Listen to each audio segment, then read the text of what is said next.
네, 죽음의 신이 간직하고 있는 태양계의 신비가 한꺼풀 베일을 벗었습니다. 2006년 발사된 탐사선이죠. 뉴 호라이즌스호가 지난 14일 태양계의 가장 끝에 있는 명왕성과 만남을 가졌습니다. 네, 뉴 호라이즌스호의 이번 탐사로 명왕성은 물론이고 태양계 생성의 비밀까지 이해할 수 있게 될 것으로 기대되는데요. 한국천문연구원의 최영준 책임연구원과 함께 자세한 얘기 나눠보도록 하겠습니다. 네, 어서 오십시오. 어서 오세요.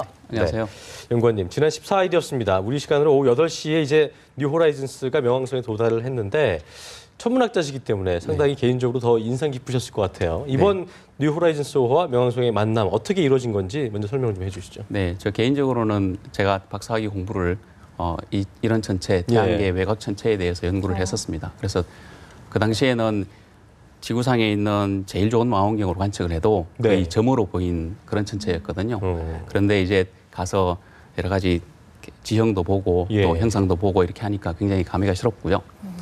근데 이제 이 뉴 호라이즌스호는 2006년에 발사를 했는데 1월 달에 발사를 했는데 그해 공교롭게 그 여름에 세계 천문 연맹에서 행성의 정의를 새롭게 하는 바람에 명왕성이 외소 행성으로 재분류가 되는 불운을 겪었지요. 네, 어릴 때 과학 교과서에서 좀 많이 열심히 또 공부했던 기억이 나는데요. 이 명왕성이 여러모로 좀 독특한 별이라고 합니다.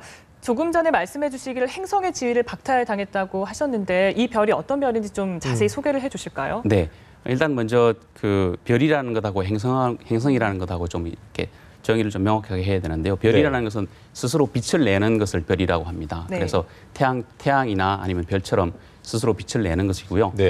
우리가 일반적으로 말하는 행성이나 소행성, 그다음에 외소행성 이런 행성들은 전부 다 스스로 빛을 내지 못합니다. 태양의 빛을 받아서 반사를 하는 반사되는 빛만 우리가 보는 것인데요. 근데 명왕성이 이제 그 당시에 2006년도에 뉴 호라이즌스호 발사되고 난 다음에 그 전해 그 근처쯤에 2000년도 초반에 명왕성 궤도 근처에 다른 큰 명왕성보다 큰 천체라고 예상되는 천체들이 서너 개 정도가 더 발견이 됐습니다. 그것도 미국 사람들에 의해서.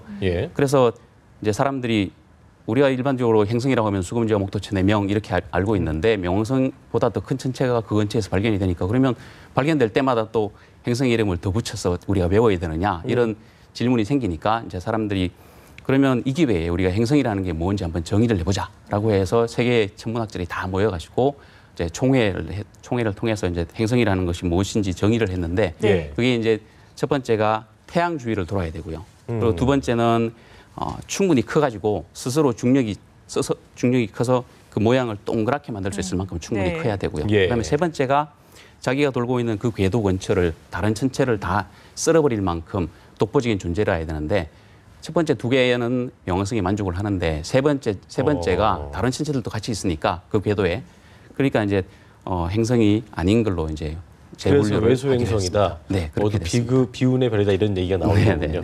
자, 뉴 호라이즌스 관측을 이번에 하면서 그동안 우리가 좀 아까도 말씀하셨지만 가장 좋은 망원경으로 봐도 점으로밖에 안 보였기 때문에 모르던 부분이 많았을 거 아니에요. 그래서 이번 이번에 그 촬영으로 인해서 명왕성에 대해 알고 있던 것과 좀 다른 것들이 관측이 됐을 것 같아요. 어떤 것들이 좀 있습니까? 네. 최근에 엊그저께 나온 영상이나 이런 것들을 보시면 이렇게 그 명왕성의 아랫부분에 하트 모양 이런 것도 보셨죠? 그리고 또 오늘 새벽에 보니까 그 여러 가지 산맥들 그리고 산들 이런 것들도 특히 고도가 한 3,000m 정도 되는 높은 산까지 이렇게 관측이 됐는데 그렇게 멀리 꽁꽁 얼어붙어 있는 그런 추운 곳에서 그런 높은 산맥을 만들거나 할 수 있으려면 뭔가 지질 작용이 있어야 되는데 어떤 에너지원에 의해서 그런 작용이 있는지 이런 것들이 굉장히 지금 흥미롭고 아직까지는 아무런 어떤 특별한 설명할 수 있는 가설이 현재는 없는 상태입니다. 그래서 굉장히 흥미롭고요. 그리고 또 그 하트 모양도 어떻게 보면 이렇게 왼쪽에서 뭔가 큰 충돌체가 충돌해서 오른쪽으로 뭔가 쏟아진 듯한 그런 모양을 가지고 있거든요. 그래서 굉장히 큰 충돌이 명왕성에 있었을 수도 있다라는 생각들도 들고요. 그리고 또 그것보다는 규모는 작지만 작은 크레이터도 굉장히 많이 보이고요. 그래서 이런 다양한 모양의 명왕성이 가지고 있는 이런 그 지형과 형상들을 우리가 어떻게 이해하고 왜 이렇게 만들어졌는지 이런 것들을 연구를 하는데 굉장히 흥미로운 결과들을 우리한테 보여주고 있는 것 같습니다. 네, 여러 가지 새로운 발견이 있었던 것 같은데요. 2006년에 발사가 돼서 거의 10년에 가까운 세월 동안 여행을 했습니다. 그 이동 거리만 해도 49억 킬로미터나 된다고 하는데요. 이렇게 먼 거리를 대체 어떻게 항해를 할 수 있는지 참 궁금하거든요. 네, 생각보다 우주 공간은 네. 다른 공기나 다른 마찰이 없기 때문에 네. 그냥 초기 속도를 주면 그 속도대로 그냥 쭉 갑니다. 그렇기 네. 때문에 문제는 이제 그 긴 시간 동안 그 지루함을 어떻게 견디느냐는 거죠. 가는 위성이야 가지만 기다리고 있는 지구상에서 기다리고 있는 사람들은 참 10년 동안 계속 기다려야 되잖아요. 이제 위성은 가는 동안에 이제 그래서 달도 방문하고 목성도 방문하고 이렇게 여러 군데 방문하고 이렇게 지난 다음에 그다음에 긴 기간 동안 겨울잠도 자고 또 너무 추우니까 이제 핵 연료에 의지해서 온도도 좀 따뜻한 담요도 덮고 예. 그리고 이제 전기도 핵 연료의 도움을 받아가지고 이렇게 가게 됐죠. 그래서 작년 말쯤에 이제 동면에서 깨어나가지고 이제 세수하고 이제 준비해가지고 올해 초부터 이제 명왕성을 향해서 이제 카메라 찍고 이렇게 여러 가지 이제 자료를 전송하기 시작을 했습니다. 네, 예. 그 나사가 명왕성 표면에 큰 얼음 산이 있다라고 밝혔는데 제가 알기로는 그 하트 모양도 얼음이라고 들었거든요. 그게 이걸 의미하는 건지도 궁금한데. 네, 네.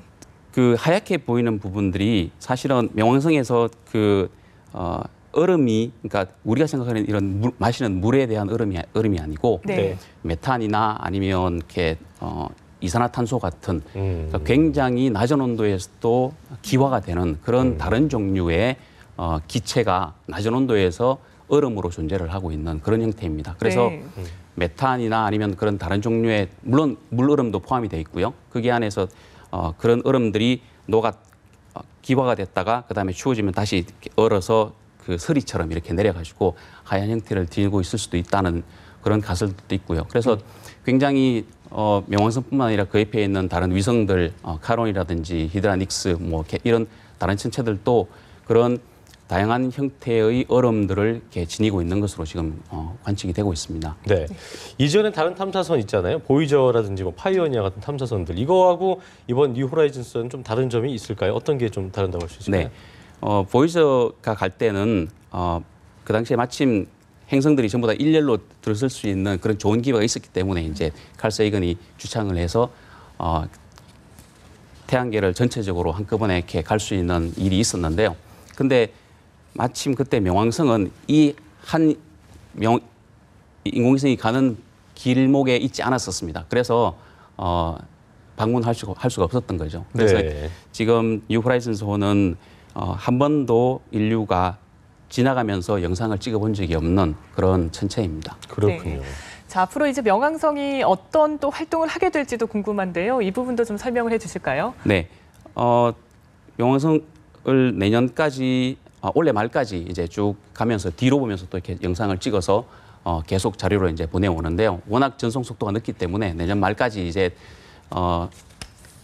자료들을 계속 보내오게 됩니다. 네. 그런 다음에는 한동안 좀 쉬었다가 또 다른 카이퍼 벨트 천체를 만나게 됩니다. 그래서 그 명왕성 주변에 명왕성만 있는 게 아니고 다른 천체들도 있으니까 그런 천체들이 일반적으로 어떤 특성을 가지고 있는지 이런 네. 것들을 이제 조사하고 또 사진을 보내오고 그래서 한 2026년 정도까지 핵 연료를 의지해서 계속 자료를 보내올 거라고 어쨌든 합니다. 이 자료량이 방대해서 보니까 뭐 18개월 정도 걸린다고 하더라고요. 네, 네, 그렇습니다. 그동안 뭐 어떤 게 또 새로운 모습이 있을지 기대를 좀 해봐야겠네요. 네. 예. 네, 지금까지 한국천문연구원의 최영준 책임연구원과 얘기 나눠봤습니다. 네. 오늘 고맙습니다. 고맙습니다. 고맙습니다.